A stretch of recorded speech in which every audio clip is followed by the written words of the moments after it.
Welcome back, everyone, to another video. Well, today we're taking a look at a channel that I don't believe I've ever looked at before. It's called Cottereau, and as always, the link will be in the description to the original video that we're looking at, so you can check that out and also check out all of their other content. This is called The Rulers of Europe every year. And so we do these from time to time, and a lot of people, these have become pretty popular on YouTube, where they'll take a map and they'll use the map to teach something. In this case, to teach about history, to show us what's going on in the various parts of Europe in terms of who's in control of those countries, who's the head of those countries, whether it's a king, a chieftain, a religious leader of some kind, whatever it might be. So that's what we're going to be looking at today. And I did mute the music on this just because there's no narration or anything. It's just going to be music playing. So it's just easier, I think, on our ears if I'm not trying to talk over the music and I just kind of narrate this. I don't know how much I'll actually pause versus just letting it play through and kind of talk as we go along. But we'll see how it goes. So I want to give a shout out to James in Mesa, Arizona, and Michael in Omaha, Nebraska. Thank you guys so much for your support on Patreon. Let's dive into this one.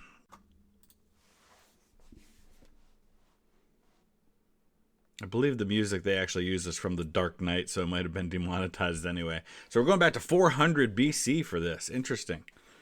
So right off the bat, what I see is a whole lot of white and a whole lot of empty space. Well, obviously, these places were not empty. This is just a matter of us not knowing, right? We only know history if people write it down or if people pass it along orally to other people who write it down. And so where we have names is where we have written history. Artaxerxes II, of course, the tribunes that are ruling what will become Rome at that time, kind of the Roman Republic at this time. Dionysius II, interesting name, named after a god. There's Philip of Macedon. And of course, we're going to see Alexander the Great coming on the scene here. You can see Philip got himself off to a good start and then passes that to his son, who just goes nuts, wipes out Darius the Third. Right now, at this point, you're still dealing with Alexander the Great is going to take all of this land. You're still dealing with a relatively minor Rome at this point, right? You can see Carthage is pretty strong, and they've got Corsica, among other things. And they've got a good chunk of Sicily there. And we're going through different rulers every single year in Rome because it's a republic and that's how they do things. But now they're going to start spreading up and down the Italian peninsula. Rome is going to start to grow as we know it. Still different people every year, right? We're not going to see this year after year same person for a while yet. Carthaginian Republic. Now they're going to start running into a Rome that's much more powerful. You see Antiochus II over there. That's like a lot of these massive empires that were built on the strength or the skill or the charisma of one man, like an Alexander the Great or Genghis Khan. As soon as that person's gone, things sometimes get divided. And in Alexander's case, it gets divided, I think, 4 ways. And that's how you end up with like the Ptolemaic kingdom in Egypt, because Ptolemy was one of those guys that divided things up. Now Rome is starting to take over some of Carthage's territory. We're going to see some fighting going on between them. Rome's moving up into Europe now. There's Carthage coming in. Now Rome's taking some of their territory in the Iberian Peninsula. Carthage is on the downhill slide into oblivion. They're just about out of this now, and now Rome has become the dominant power in the West of the ones we know about, of course. And we're going to start to see names pop up in the northern part of Western Europe here as Rome is going to start recording their contact with some of these folks. So we're going to start to see names that we recognize here in just another couple of decades. You can see now Rome has taken most of modern-day Spain and Portugal. They're going to eventually move up into what they call Gaul, which would be France today. And at this point, now we see that Rome is the dominant power in Europe out of the powers that exist. They've taken over Greece. They've taken over parts of Western, what is now Turkey. and the remnants of Alexander the Great's empire have fallen mightily at this point. Now we're starting to see some names, and we're going to see a bunch more names because Caesar is going to write a lot of the history of the men that he fought.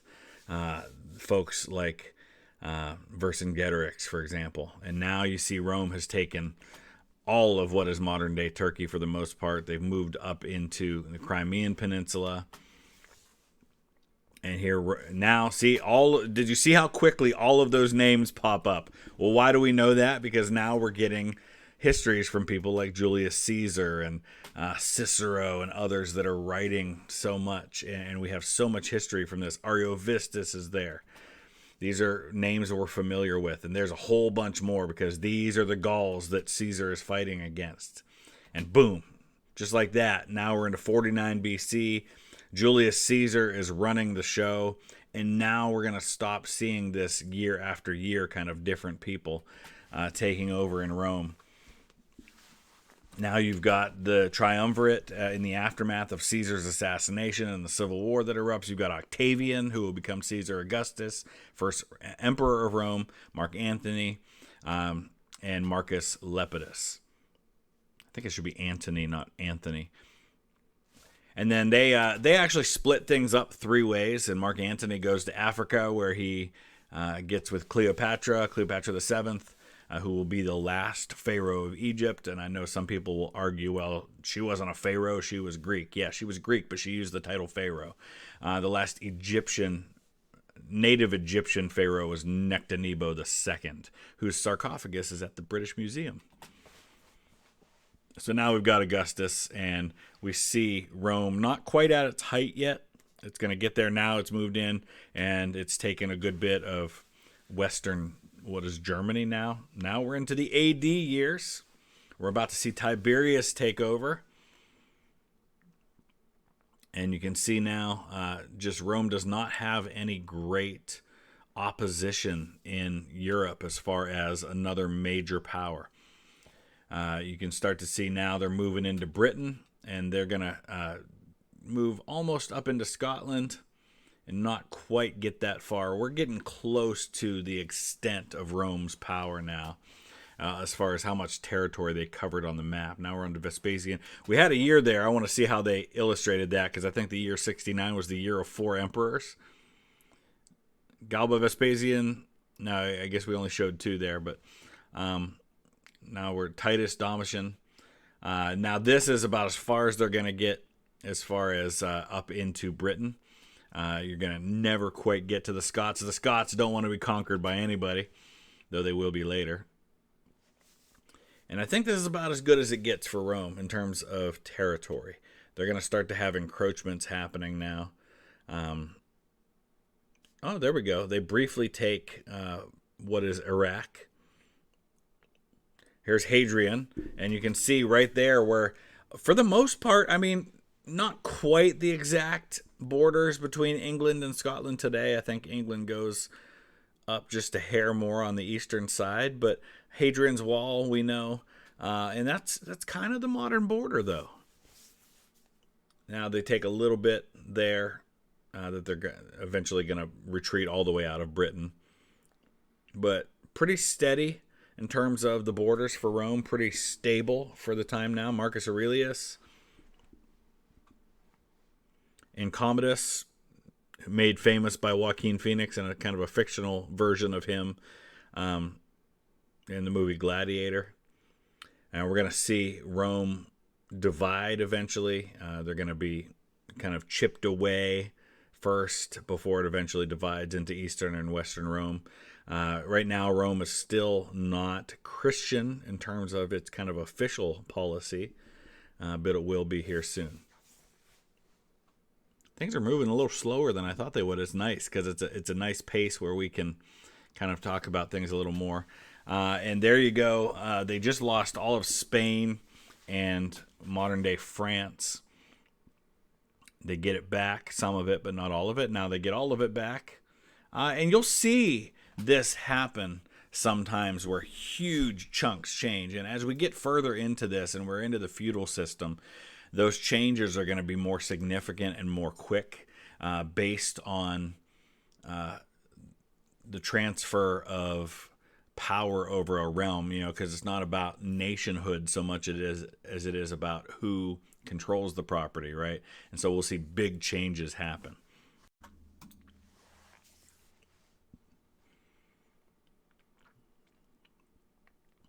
And so now you've got different folks controlling different areas. Constantius is going to be the father of Constantine. And we're getting into the time in Rome's history where they've got kind of 4 emperors. You've got a senior and junior emperor in both the east and the west. And you see that line there that was dividing those. But now Constantine is going to kind of put it all under himself. He's actually in what is modern day York when he is proclaimed emperor. The Roman city of Boricum, it would later be Jorvik under the Vikings, and then York. But now we're going to start to see, you have to really acknowledge how impressive it is that Rome lasted as long as it did, as powerful as it did, with very little change in this territory. But now you're starting to see, and you'll notice that what immediately precedes Rome splitting and kind of declining is another power coming in there, Belamber, and there's some pressure there. And of course you have, we like to think about the Vandals and the others, the barbarians as they would have been called by the Romans, kind of invading and making raids and stuff. But there was more to it than that, obviously. And now we're going to start to see it being chipped away. And the decline, once it starts, is rather rapid when you think about the whole history of Rome. And for a good 400 years, it was pretty stable in terms of the map. There's Attila the Hun, who conquers a ton of territory, but it's quick, right? And seeing how quickly, like, Alexander the Great and Genghis Khan and Attila's huge empires grow and then immediately disintegrate helps us understand the wonder that was Rome. And part of that was that the way Rome grew, it didn't grow massively overnight. It grew in little, like, phases, right? And they assimilated, and they kind of built infrastructure, and they build it in such a way to make it more sustainable. So now we see Clovis, who's going to kind of be the precursor to what we're going to start to see with the Franks in that part of the world. And you see how his got all divided up, and then we're going to see the same thing happen eventually with Charlemagne when he's going to come along there. Now we're starting to see the early stages of what is modern Europe, right? These are the starting stages of Ireland and England and France and Germany. These nations are going to grow out of what we're seeing now.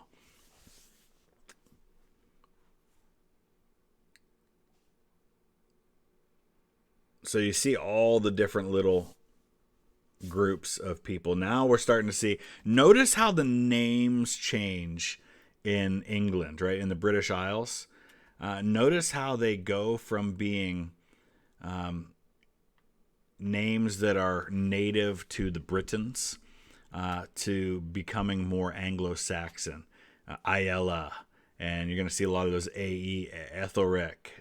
I'm going to see more of those here in just a minute. A bunch of them are going to change as you start to see the Anglo-Saxons coming in.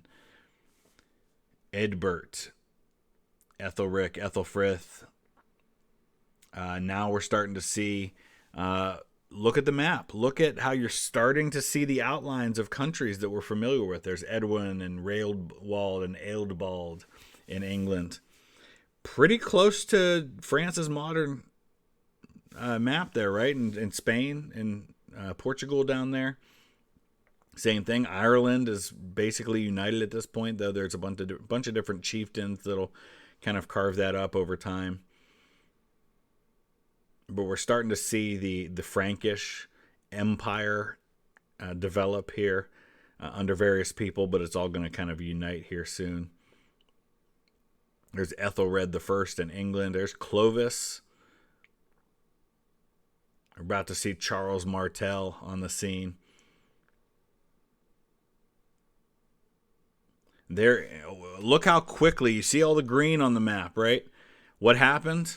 Islam has happened, and they're going to go on a conquest, and they're going to build a massive empire in Africa and up into the Iberian Peninsula. And we saw how far they went there, right? Look how far up into modern France they go. And this is one of those turning point moments in history where, had that continued, and had you not have things like the Battle of Tours, where Europe becomes Islamic, and the whole history of Europe is different at that point. There's Charles Martel, and he's going to kind of hold back Islam in the West. You're going to see a lot of that in the East, where there's going to be fighting between Islam and Christianity in the East. There's Pepin, there's Charlemagne, Charles the Great, and there's kind of the extent. And here again is another one of those opportunities where a lot of it could have been united under one man, but under his grandchildren is going to be kind of all split up. We're starting to see names we know, like Offa in England. We're starting to see the fighting that's going on between the what we call the Vikings, and there's a fight between Anglo-Saxons and what they called the Danes, and then of course you're going to have the Norman invasion in another 200 years. Scotland is starting to develop. Wales is developing. There's Niall in Ireland, and there you just saw there how it gets divided up, right, under Louis's children, I think it is. So there's Charles. Okay, so there's Charles II. There's Lothair, and what do we call this area here? Lotharingia, named after Lothair, Louis II. So now you're starting to see what will become France, which is West Francia, and East Francia, which is going to become modern-day Germany, first the Holy Roman Empire. In the east, we see the Byzantine Empire, what's left of that, and they are between two pretty powerful forces they're having to deal with under Boris and then under the Islamic Caliphate there. You're starting to see the development of Russia up in the northeast. So look at this now. Now we're starting to really see, we've got Arpad in an area that's going to be modern-day Hungary. We've got Simeon I here. We've got a lot of division in the Italian peninsula. Now we're starting to see England is starting to consolidate. There's Edward the Elder. Now we have an England, right? And Athelstan, and England's map is pretty well set for the next 1,000 years or so. I mean, there's going to be a lot of changes, and a few things need to happen there. Otto I in the Holy Roman Empire.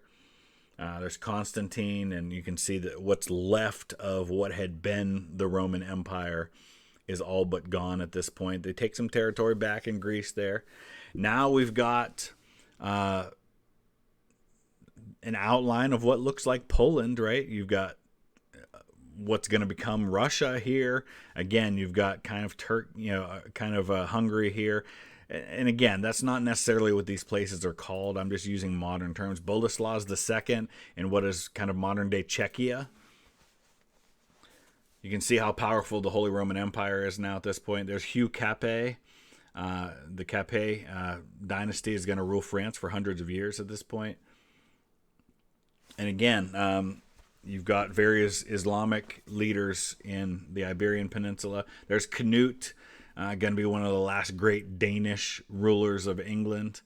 Now there's Harold Harfoot, Harthcanute, Edward the Confessor, and then that's going to lead to the Norman invasion. We're going to see that in 1066. Look how powerful now Henry IV is. Constantine X, Iziaslav I, Boleslaw II. These are some powerful players that we don't talk a lot about, right? There's William the Conqueror. And he's actually going to move somewhat into Wales. Alfonso VI. And so now for the first time, you're starting to see Islam being pushed back in modern-day Spain.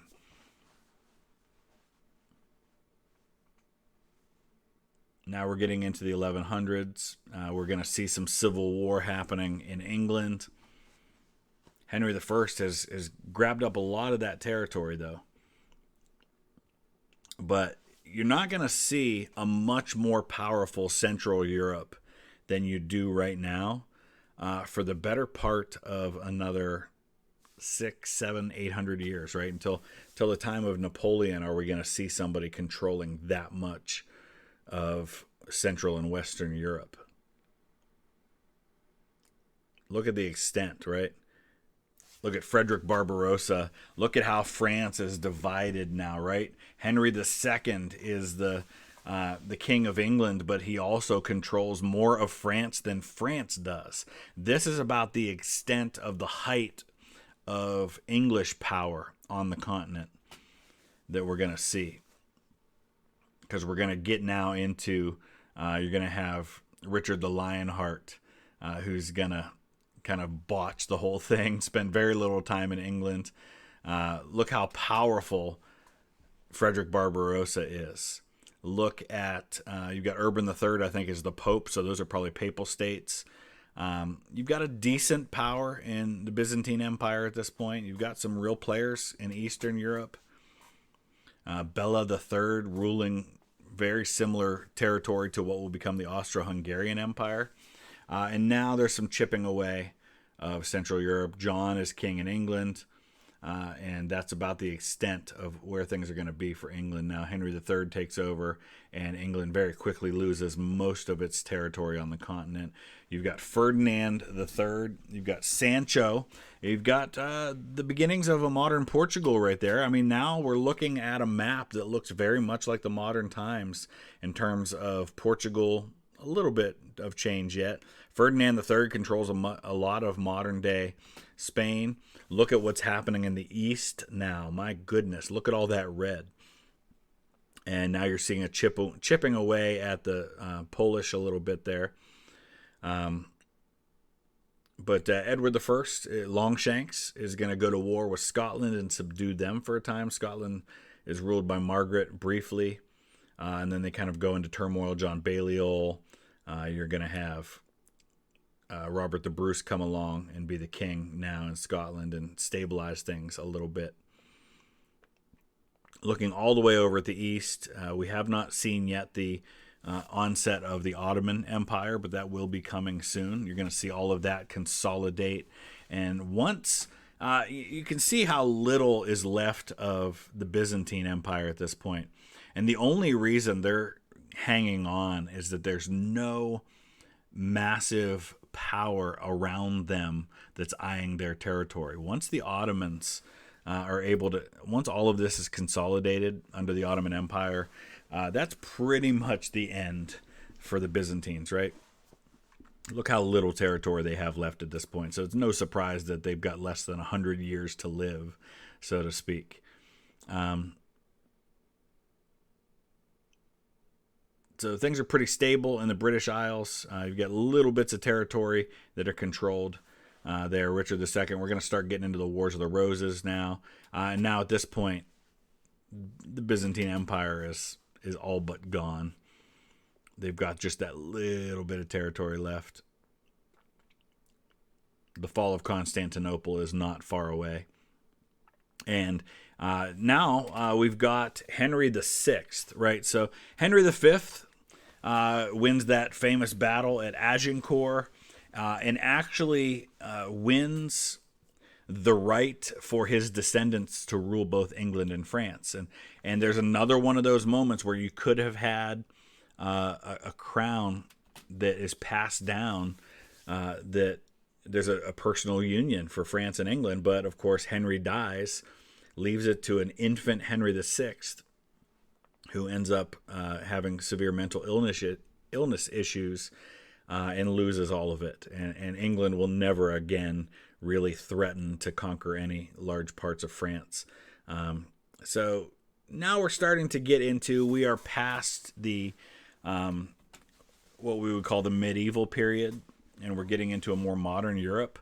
You can see now there's Mehmed II, we've got the Ottoman Empire, and now the battle lines between Christianity and Islam are going to be in the area around Vienna and Austria and the Romanians, and you're going to have people like Vlad the Impaler come on the scene. So this is where kind of the front lines of determining whether Europe's going to be Muslim or Christian. And that's why to this day, a lot of this part of Europe has a very heavily Muslim population, because they were ruled by Muslims for such a long period of time.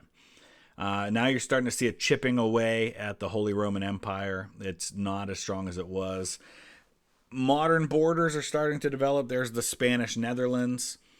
Philip II is actually going to be married for a while to the Queen of England, right, and Mary I.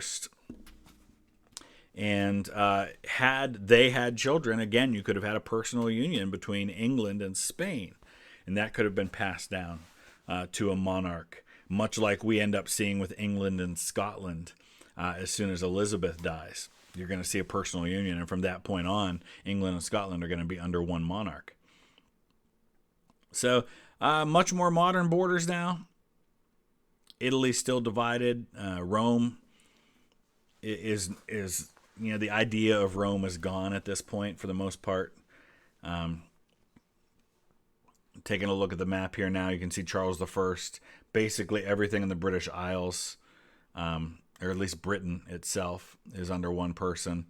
Now you see Ferdinand III's name in different places, but the map is colored in different ways because it's all divided politically. Now we see a modern Russia. There's the Poland-Lithuanian Commonwealth at its extent. Look how powerful at this point Poland is, right? And we're starting to see Prussia is going to come on the scene. And we're going to start to see the early stages of a modern Germany. There, France has pretty much got its modern border.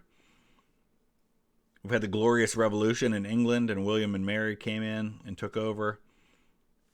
Now you're starting to see the Netherlands, kind of the modern-day borders of the Netherlands, right? And this is eventually going to be Belgium, a country made out of thin air.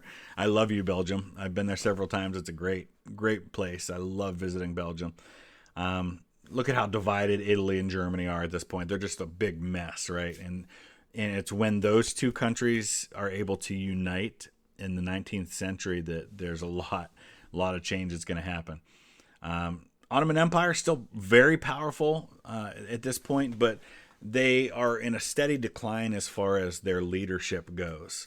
And so even though on the map they look powerful, internally speaking, they're starting to head toward a point of no return. Austria, very powerful in Central Europe at this point. There's Napoleon. We're going to start to see a lot of blue on the map. Look at that. That's all kind of the extent of Napoleon. His brother Joseph ruling in Spain. Now it all disappears. And now we've had the Congress of Vienna. So now what do we have? We've got the United Kingdom of Great Britain and Ireland at this point. It'll later be just Northern Ireland. There you've got Ferdinand VII ruling Spain. You've got John VI ruling Portugal. This is pretty close to a modern map, right? You can, even though they're still divided, you can see Prussia here. You can see kind of what will become Germany there. You can see the cantons that are going to become that are Switzerland. France's borders are basically identical to what they are now. You can kind of see Italy. There's the Austro-Hungarian Empire. Now we're going to start to see a chipping away of the Ottoman Empire. There, look at how powerful Russia is under Nicholas I. We're going to see a series of wars now in Central Europe that's going to chip away at Denmark's territory, the Schleswig-Holstein Wars. We're going to see war between Prussia and Austria. And now there you have a uniting of the North German Confederation, and then the Franco-Prussian War leads to a modern Germany. And now Italy has united. And now we're going to see a chipping away further. There's going to be the wars in the Balkans. And the Ottoman Empire is on its downhill slide. There's Nicholas II ruling Russia. We've got a modern Sweden and Norway up in the north. And there we've had World War I, and now the map has changed again. We've got the Soviet Union, we've got Poland, we've got Germany losing some territory. We've got Czechoslovakia, Austria, Hungary, Romania, Yugoslavia, Bulgaria, Greece. There's Ataturk ruling what is now Turkey. Victor Emmanuel III, the king in Italy. And there we have the German conquest. And once again, things rapidly change. We've got Germany divided into the various occupation zones, right? So the Soviets occupy this part, the British are occupying here, the French are going to occupy these zones here, and I think the Americans control Bavaria. In fact, George Patton is the governor of Bavaria briefly after the war. And now we're into the modern day, right? And there's still going to be some changes, right? Czechoslovakia is going to split. Yugoslavia is going to split up into various nations. Romania is going to lose some territory. Not a whole lot else is going to happen here. Now we're seeing presidents and things like that. So Germany has reunited. Czechoslovakia has divided. Yugoslavia has been split up into the various countries: Croatia, Bosnia-Herzegovina, Slovenia, all those places. We've got Moldova now. There's Ukraine and Belarus and Lithuania and Estonia and Latvia. And we are pretty much to where we are today. Pretty cool, really interesting. I hope you guys enjoyed that. That was just a lot to kind of talk through. And some of you are going to be very offended that I wasn't focusing on your part of Europe when I was focusing on something else. But at any given time, I was focusing on something I knew about. And obviously, my knowledge of history is very centered on British medieval history, for example, and so don't know as much about what was happening in some parts. But let me know your thoughts. What would you add? Anything you noticed? Anything that stood out to you that was like, oh, wow, that was really interesting in watching that map? Let me know. And then check out the channel that I reacted to. Check out their content in the link below. I want to give a shout out to Alex in Stoutsville, Ohio, and Greg in Johns Island, South Carolina. Thank you guys so much for your support on Patreon. We'll see you again soon. Thanks for watching.